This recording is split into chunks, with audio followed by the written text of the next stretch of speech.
I'm It, recording for the people who aren't here.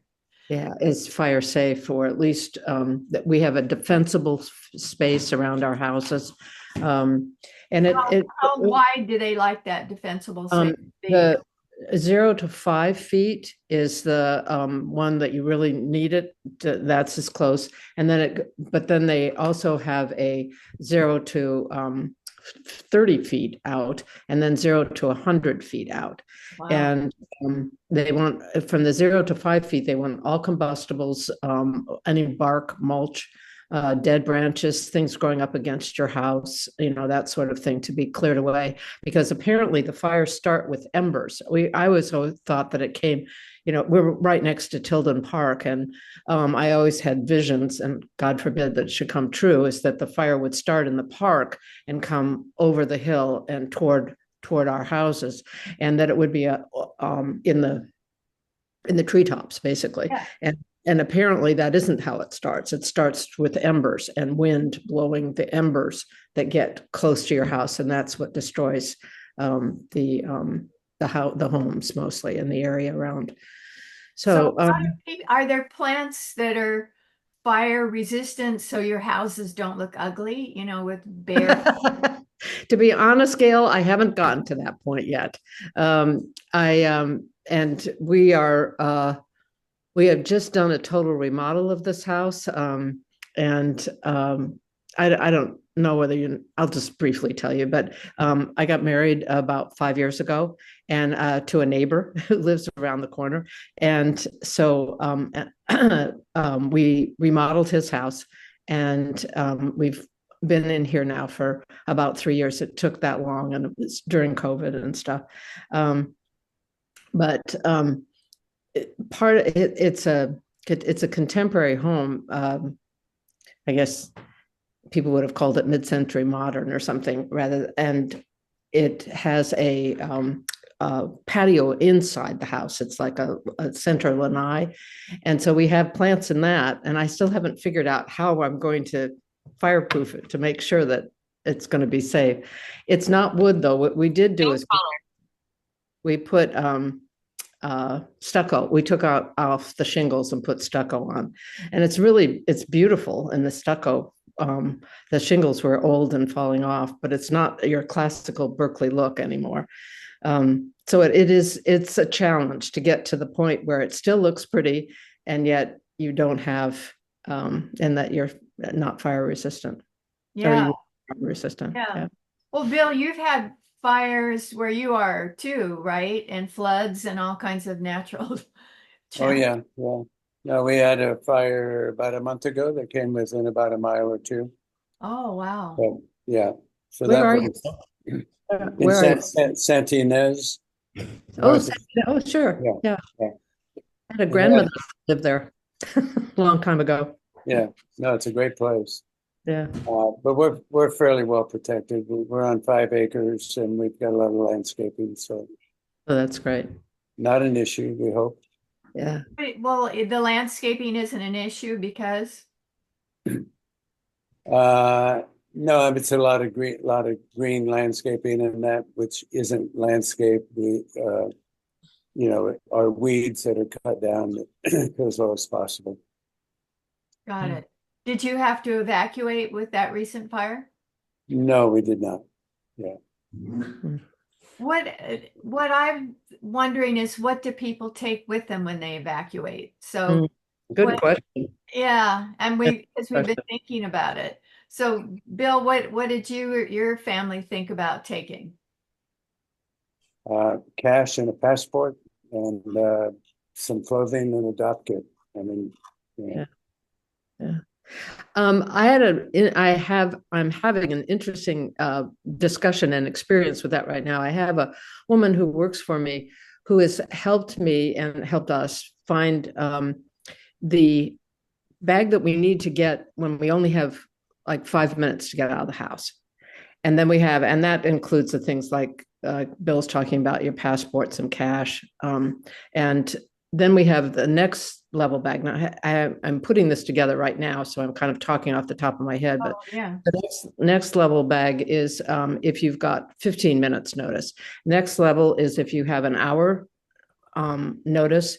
And then actually the next level is if you're going to stay in place, because we also have to worry about earthquakes in this area too. And so, with earthquakes, it's kind of different because you're probably not going to leave the place. The other danger that we have is the evacuation routes. We're kind of limited to two main arteries, which are very small. And there's thousands of people who live here in the hills. So this is going to be an interesting. Grizzly Peak, does that ring a Got bell? it. You got it. Yeah, we leave from Grizzly Peak going down Marin or down Beloit, which is in Kensington. And that's about it. And you can imagine everybody going in the same place. That's why to start from the beginning to have, defensible space around your house is really important. Anyways, that's where we are, kind of. That was the freaky thing about the campfire in Paradise east of Chico in 2018 is there was a narrow roadway down, and Right. the flames were coming at them, the flames were on their car, and they couldn't move. I mean, to me, that would be the worst of all is to feel so powerless and have the flames coming at you. Yeah. So yeah, that's a big issue. Yeah. That's for sure. They had evacuation orders in this recent fire, but didn't have to leave. So the firefighters were able to keep it away from Paradise, which is good. Yeah. But some people moved from Paradise to another little foothills town called Cohasset, which really burned. So Yeah, they had double losses. So traumatic. That's awful. Yeah, it's really awful. And a lot of them couldn't get fire insurance. Right. Yeah, that's what we're running into. I don't know. How about in Southern California? Are you running into that, Bill? Yes, the provider that we just renewed in May, and they said, but we're getting out of the business next May, and so you better find somebody else. And it's very limited as to who will write fire insurance Yeah. until the state takes action to not be so strict about increasing insurance rates. And I think something passed recently that will allow the insurance company more freedom for setting rates.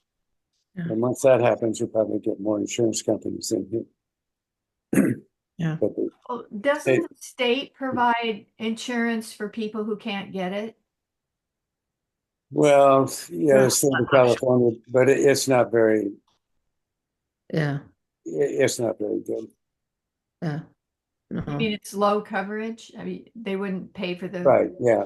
Yeah. You're not going to get the same amount of coverage as you would with a private insurer. And Yeah. am I wrong about this? I thought that there's a federal like FEMA program to help people in disasters who don't have insurance. Don't know. Yeah, there is, but I don't know to what extent and how that is structured. But yeah, if you look at every major disaster, hurricanes, fires, FEMA comes in and they help out, but financially, I'm not sure to what extent.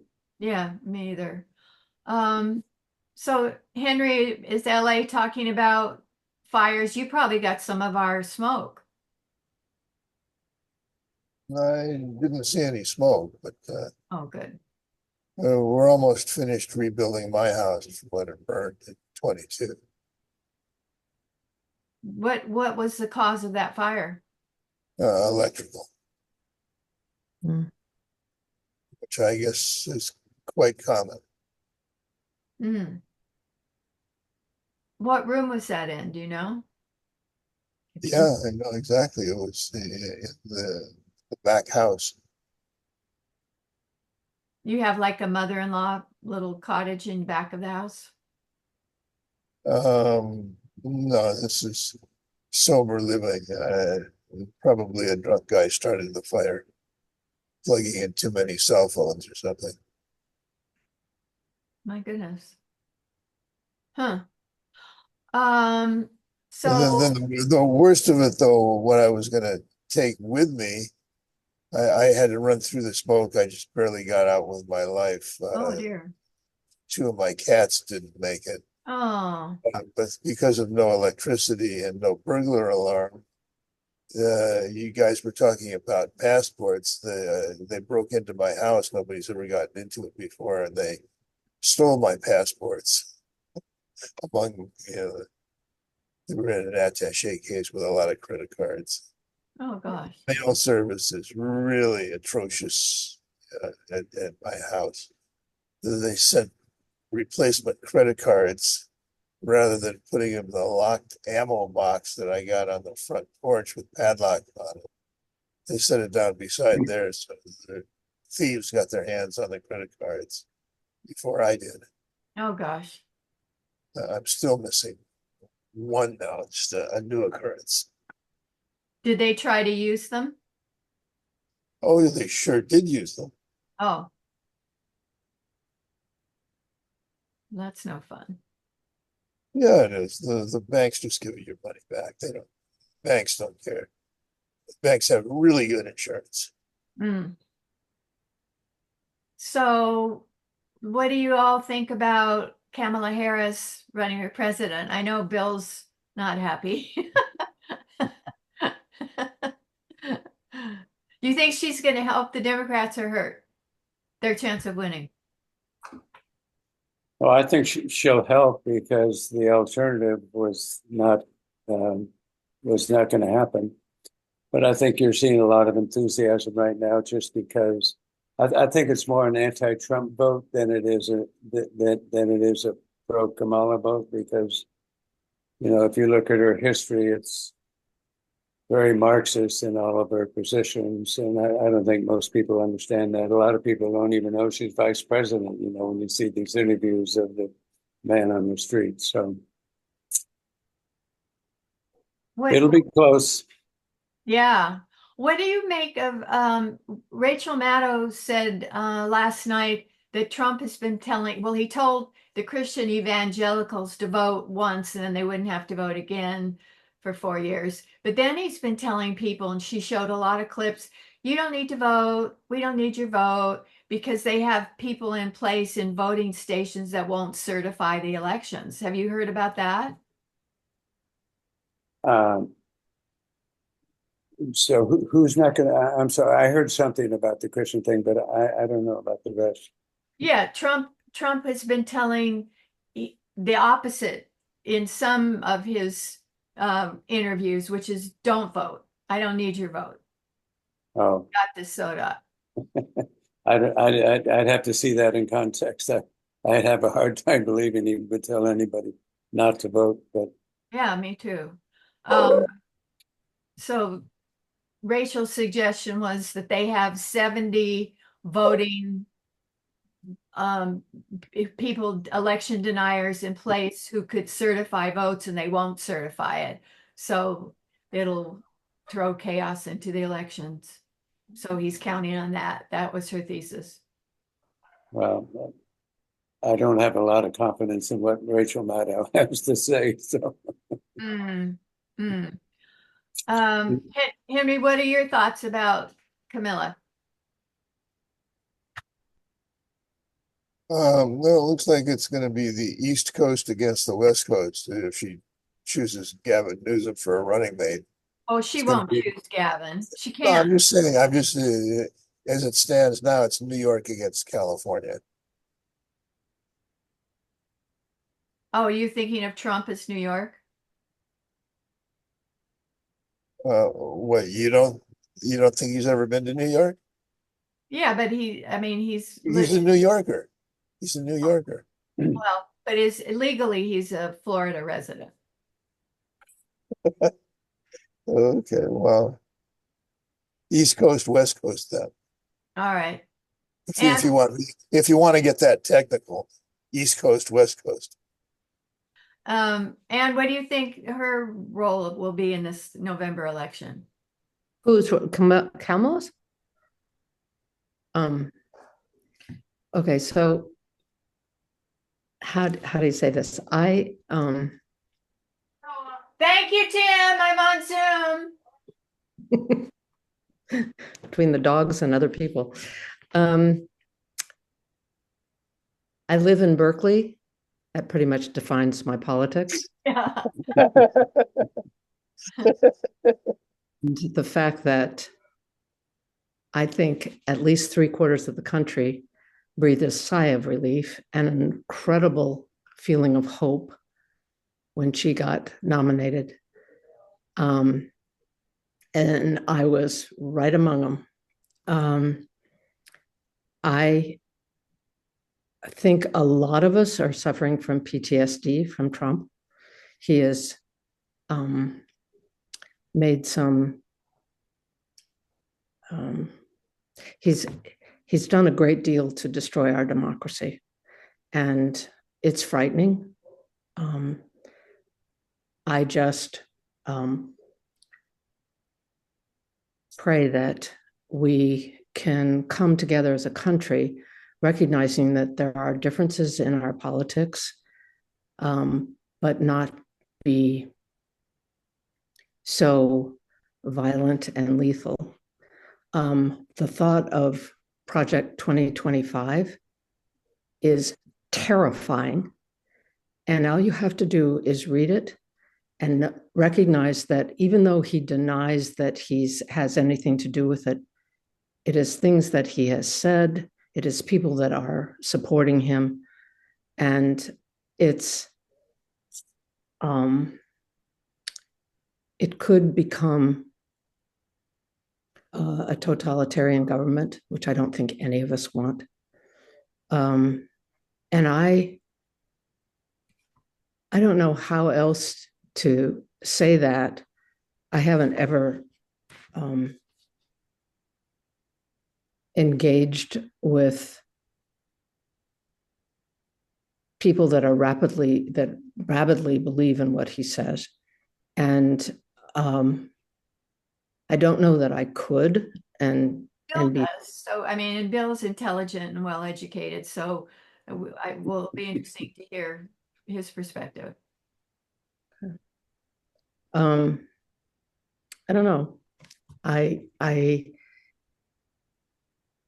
hope that people will realize that we need to recapture what we were able to feel proud to be Americans, and also be able to recognize that we live in a very diverse population now.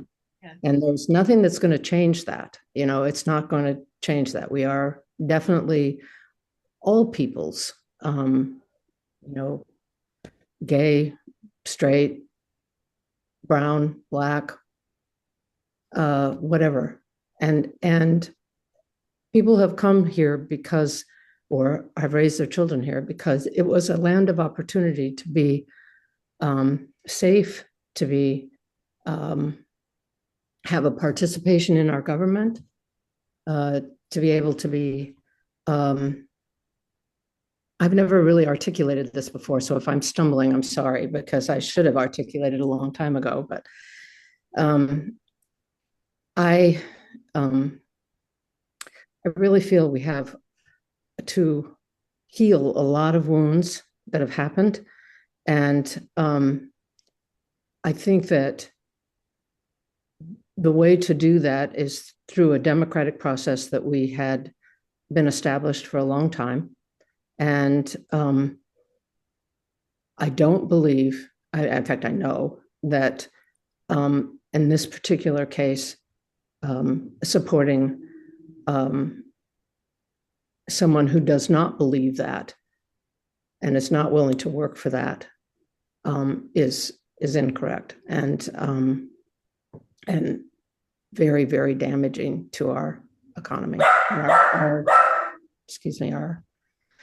And Bill thinks that the opposite, that having Democrats would damage the democracy that we have. Is that right, Bill? Well, they already are. When you look at what Biden has done, defying the Supreme Court, he has anointed Kamala with after he got what, how many, 14 million votes for the nomination, and they just ignore that and somehow, you know, bless her with that. So that's not very democratic when you look at it. But look, having been in commercial real estate all my life, I know Trump's personality. I know people that worked for him, worked with him. He has flaws. We all have flaws. But I look at it, I look at it from a policy standpoint, and you know, he wants to close the border, reduce regulations, and he did a lot of that. He did. The economy performed very well under his reign, and he reduced taxes. The opposite with Vice President. I mean, she wants to have the government confiscate rifles. She wants an open border. She doesn't want any fracking. She doesn't want any private insurance. I mean, it's a very Marxist agenda. And if that's the type of society that we want, then she's the person that we're going to get. Well, what do you think about the Project 2025, which has a lot of totalitarian? I'm sorry, you guys, hang on just a, I will mute this. You know, that's the Heritage Foundation. I mean, Yeah. it appears to be extremely well thought out. The Republicans have their platform. It's not the 2025 platform. So I think, you know, Trump may adopt some of that. I don't know, but he's certainly not running on the 2025 platform. And there's a lot of good suggestions in there. I mean, it's Like not all. What do you like? Reducing the regulations, getting rid of some of these government agencies, reducing the debt, reducing taxes. I mean, you know, these are all things that have been proven to be very effective for the economy and society. But, you know, letting 10 to 20 million people come in across the border illegally and then supporting them with healthcare, food, hotels, that's not a way to run a country. No country in the world does that. So I think, you know, the Democratic goal is, well, is to really, well, I won't get into that. That's presumptuous. No, I'm curious. What do you think the goal is? Well, I think if you look at Marxism, the idea is to get everyone, make them all poor, make them dependent upon the government for education, healthcare, food, everything else, and bring in as many foreigners as you can. And that's exactly where we're going. And that is not good for the country. That's not a good way to run a democracy. And so I fear Marx wanted to get rid of the government. So Marxism is the people rule and there's no bureaucracy or government. I mean, so I think you're talking about maybe socialism. Yeah, or socialism, Marxism. The point being that it's not democracy.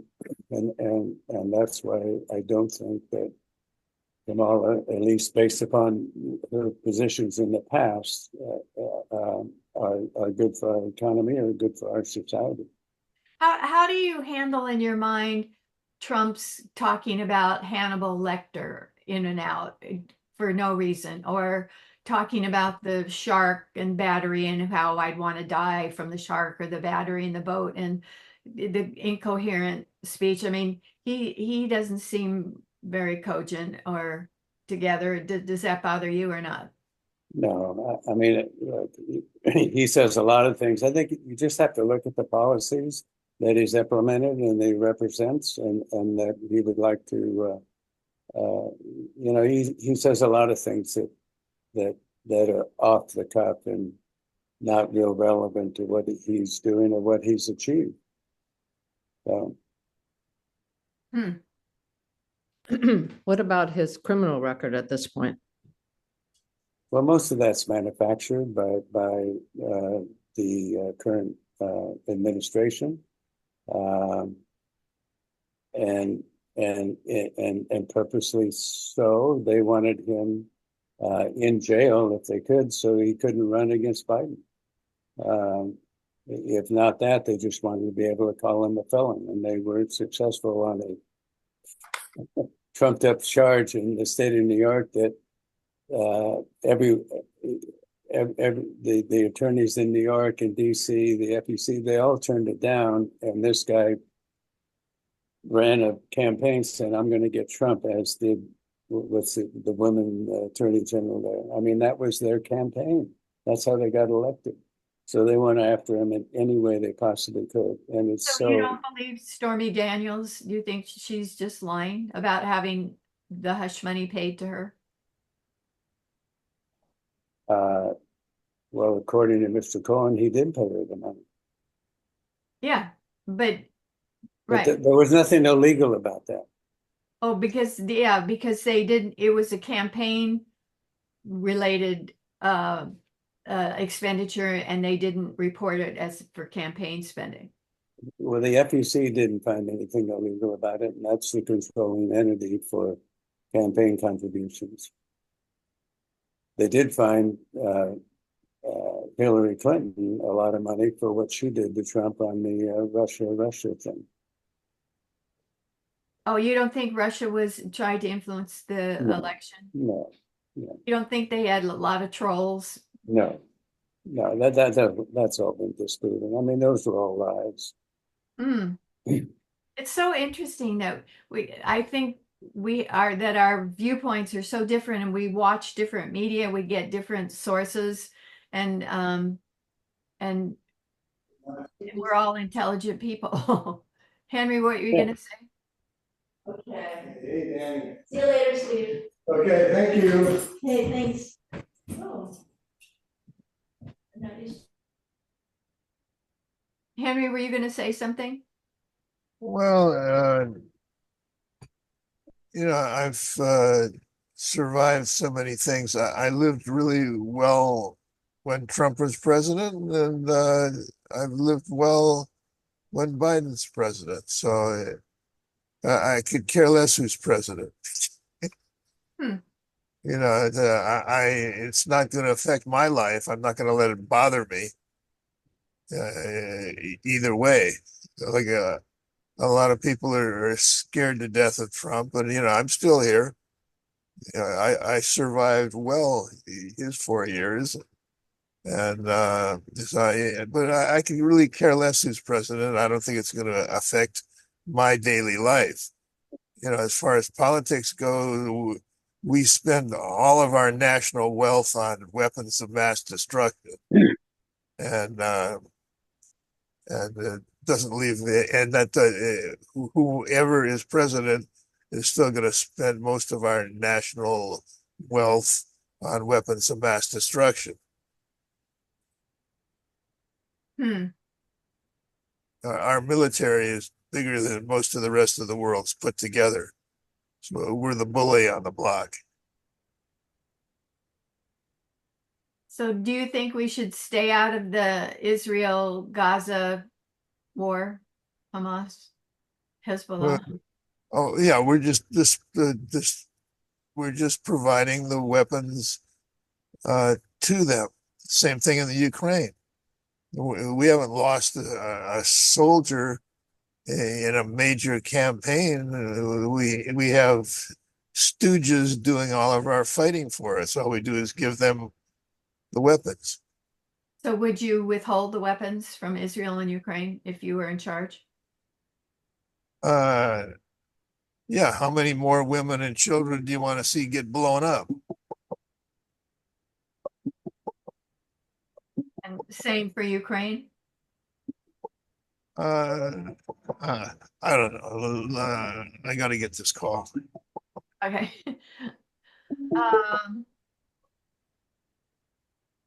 So, and what are you doing for fun?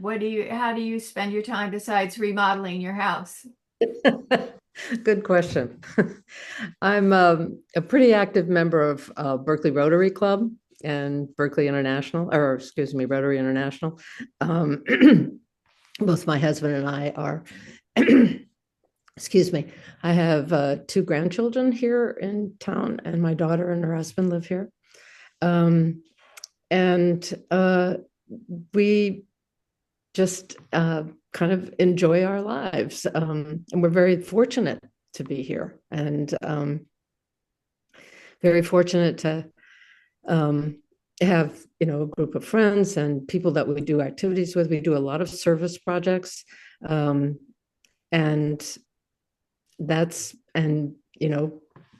try and help whenever we can, basically. And is your family still involved in the building business? No, Bill, I mean, yes and no. My dad died in 2004, and by that time he had sold the company to Weyerhaeuser, and we have we have nice residuals from that and that sort of thing. But as far as actually building, no. My brother, it turns out that my brother lives down the street from me, and my sister lives down the street from me. Nice. And a lot of cousins and nieces and nephews that are in this area too. Yeah. Yeah, the company had a great reputation, so Yeah. Eventually all these things get stalled sooner or later. That was in 68, so that was a long time. But they were still building, of course. It was party construction. They did a lot of building in Las Vegas, a lot of building up and down the Southern California, and especially in San Diego. Super. Bill, what about you? Are you flying? You're skiing, you're river tripping, you enjoy life? Yeah, and I serve on the airport board of directors, the local airport, and quite active with that and other philanthropic activities beyond the other interests of golf and flying and grandkids. Yeah. Henry, you're an active Buddhist, right? Not really. They all moved away. They just left me here. Oh, The Tibetans like the mountains, and my priest was living up Nicholas Canyon. They like water, and Nicholas Canyon flows all year long, no matter how hot it gets. And but he had a chance to get a place up in the mountains near Yosemite from two old monks that couldn't, they were having trouble taking care of it. So he got a fantastic deal on it. And he just moved. I don't know if I've seen him since. It's been 5 years. Talked to him on the phone, but I'm just left to my own devices here. well, there's Buddhist temples all over LA, right? Well, there was even another Tibetan one near me from a different sect, but it did not really appeal to me. I went there occasionally, but now they've moved on. Mm. Hmm. I prefer the Tibetans. In the 60s, we only had the Japanese here. Oh, that's another thing. During the burglary, they stole a Buddhist scroll that has no value. One that I've had for 60 years at least. And they just took, just really, I think it was this guy, Lenny Zarilla, that was living here, and he lost all of his stuff in the fire. So he came back and burglarized me. But the LAPD, like usual, they're worthless. They wouldn't check for fingerprints. They said it was too dangerous to go into a house that was red tagged. So yeah, I've got my own private security. You can never count on them to show up. And then they charge you if they don't get to arrest somebody. They charge you $300-400. LAPD does? Yeah. Hmm. So I've got my own private security now. They actually show up. Hmm. When the burglar alarm goes off. Hmm. And when was that fire in the Oakland Hills? Was that like 20 years ago? Yeah, it was 1998. How many houses were lost then? I think they're about 5,000. I'm not sure, maybe even more, 10,000. And are you right in that area, same area? I'm sorry, I didn't Are understand. you in that same area? We're north of it. Yeah, Okay. same general area. Oh, these dogs are driving me nuts. How many are there? There's two of them, and they haven't had much attention this morning, and that's part of the problem. Oh, I'm sorry. There's a black cat who's terrorizing them. Before we wrap this up, I want to tell you, I think this is fascinating, and the fact that we're able to talk with four completely different views. And I also want to tell you that Rotary has gotten involved among another group that I belong to that's called an organization called Courageous Conversations. And it's learning to talk to people who have completely different views about things or different experiences. And I'm just on the cusp of that right now. As a matter of fact, we're meeting with a minister at the church that we go to that is getting involved in it too. And it's a very Buddhist church too, I have to tell you, Henry, just so you don't think automatically that it's not. The thing that I'm learning is how to ask the questions like Gail was asking. And I think this is really, really valuable.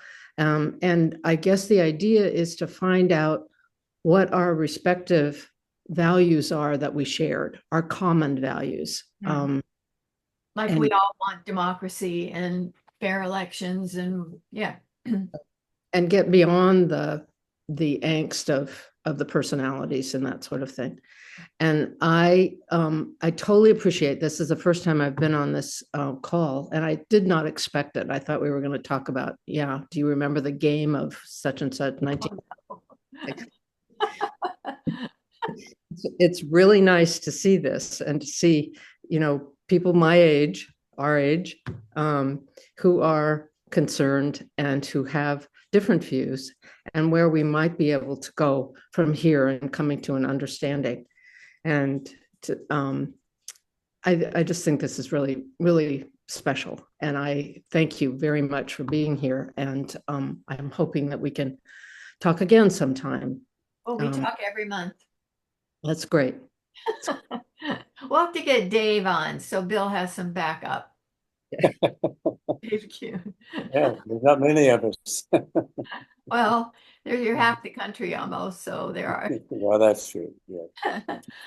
Kathy Bamberger Stone is in Vail, and she said to send her regards. She's carrying on for her husband's jazz concerts that are held Oh, every that's right. Yeah. She's been traveling to beat up the storm since he died. So she's been to Paris and Mexico and all over. So good for Kathy. Do you know anybody that's been to the Olympics, that is at the Olympics? My sister and brother-in-law are there, and several nieces and nephews. My brother-in-law, Dick Beers, is an avid Olympiad. He has gone to the last 13, I think. Oh, that is avid. And he loves it, and he kind of captures our enthusiasm for it too. What do they say about the rain and the polluted Seine? I mean, they've had some problems with the environment, right? No, I think they're enjoying it. It's been a challenge, being there with all the security and everything. But I think that it's also been very uplifting. So yeah. Simone Weil is incredible. I see little snitches of her on social media, and it's like, is this human? No. Can human being do this? No. It's very impressive. Just twisted all around. Yeah. Good. Um, All so- right. Then thank you for hopping in and on our chat, and I hope to see you all in August. Sounds good. All right, thanks. Thank you.